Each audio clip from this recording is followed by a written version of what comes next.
So I'm going to start the demo from the time perspective of when the executor would be fulfilling the service.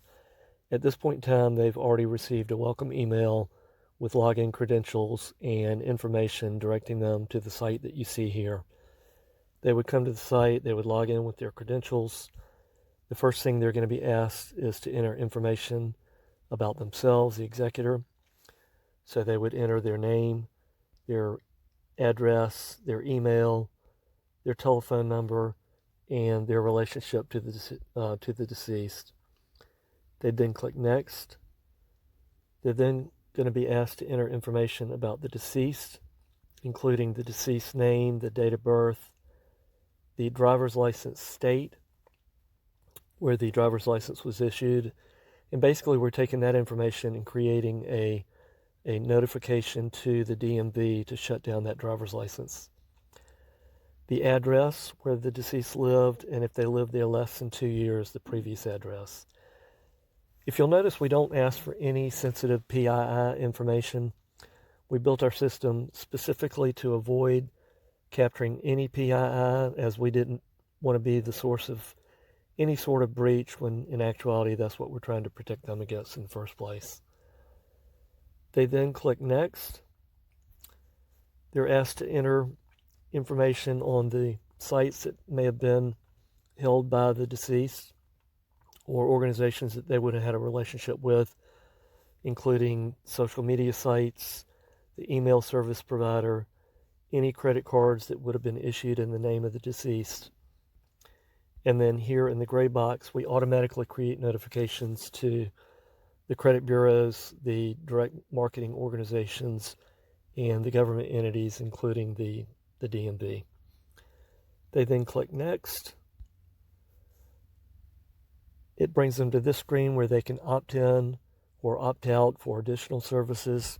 This particular one is if they want to have somebody call them to set up an account, an estate account, to manage their assets and manage their securities and stocks.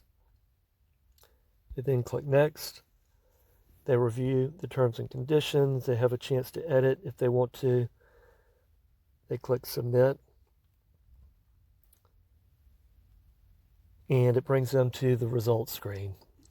And so here in step one, we try and work within the confines of how each organization wants to be notified. So if they want to be notified by letter, we create the letters here in step one, where they're able to print those out and couple those with a death certificate in order to mail those in.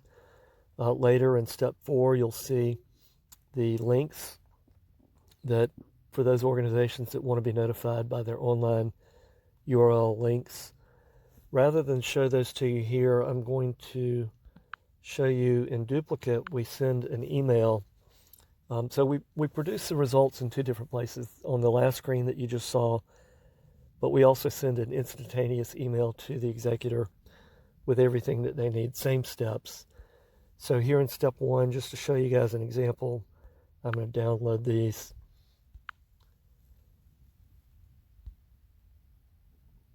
And let me click on one here. I'll just click on Experian, which is one of the credit bureaus.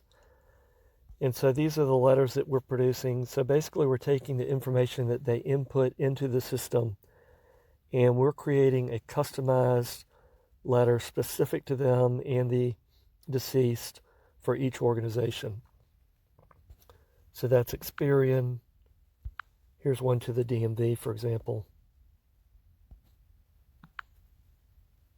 So going back to our email, I'll show you guys here in step four would be the links for those organizations that want to be notified through their online URL links. So Facebook, for example, if you click on that, it brings them to this page for Facebook where they want to be notified if one of their customers has passed away. Twitter, another example, and Gmail. So basically, we've taken this process down to about 10 minutes for the executor. If they were to do this on their own, keep in mind, executors, a lot of people are going to be an executor maybe once or twice in their life, so the learning curve is pretty steep. We've taken that process down from probably a couple weeks to about 10 minutes.